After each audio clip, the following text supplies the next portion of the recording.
Hello class, welcome to Lab 6, Muscular Fitness Lab.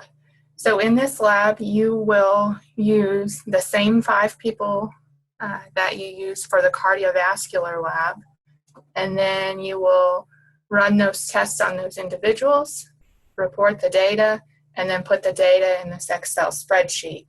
I have some data from previous semesters of 5 students. So what I am going to do is show you what I want for you to do on this spreadsheet. So all you need to do first is enter the data for the right leg extension, the left leg extension, the right leg curl, the left leg curl, the number of push-ups, and then the broad jump with arms and broad jump without arms.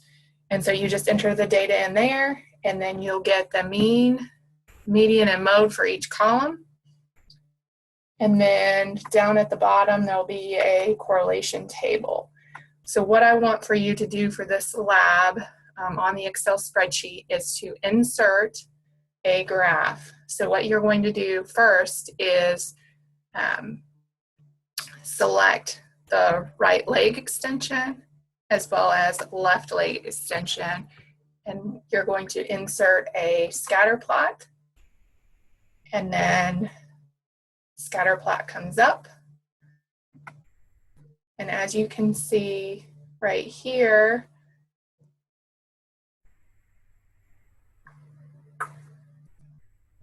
the bottom axis is, or the x-axis is the right leg extension. The y-axis is the left leg extension.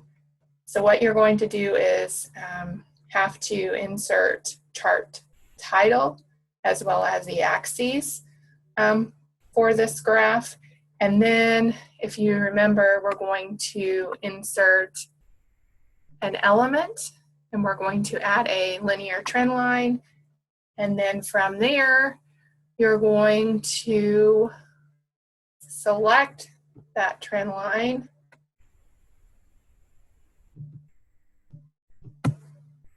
and you're going to enter the display R² value as well as the equation for the regression.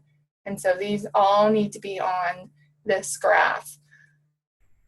In addition to this graph that I showed you, you're going to do the leg curls for right and left, and then the broad jump with the arms compared to the broad jump without the arms. And then in a text box, which I'll show you, you're going to insert a text box right here, and you're going to play it right here, and you're going to type in